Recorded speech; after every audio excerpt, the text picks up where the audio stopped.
Pagpalang araw mga kasapol, mamamana kami ngayon ni Utol at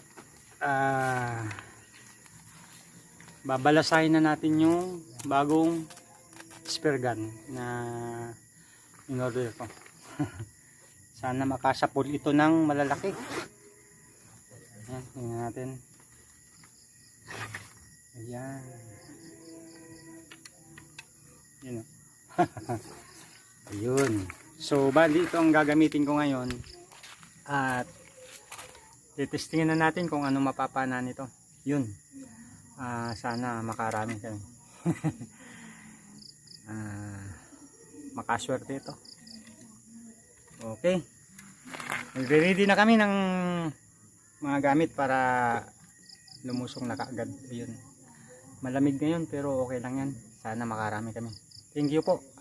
God bless sa ating lahat.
Ayan, good morning na mga kasampul.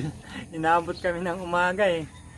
Naghintay kasi kami ng hibas kasi kagabi ang lalim ng tubig. So, yung hibas pala, madaling araw. Kaya hinintay namin, inabot kami ng liwanag. Pero madalang talaga yung isda eh. Ito, tingnan natin yung nahuli ko. Yung kay Otol eh, nakatago na. Eh, palibasa maliwanag na kaming umahon, gising na rin yung mga taga ron. May mga humingi, eh hindi natin hindi natin pwedeng hindi bigyan eh. So binigyan natin yung mga humingi. Kaya ito lang yung natira sa akin. Tingnan natin. Ayan. So bali meron akong isang cuttlefish pero maliit lang ito. Mas malaki pa tong nakuha kong pusit oh. Yan oh. Lapad. Yan. So tapos yung isang kanupin hiningi. Isang malaki, so binigay natin. Meron akong nakuhang malapad na langgit. Malapad oh. Yan. So bali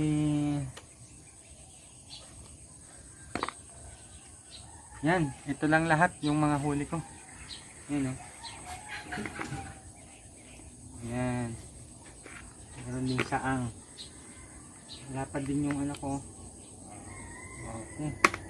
So, thank you very much sa panonood. God bless po sa ating lahat. Ingat. Bye-bye.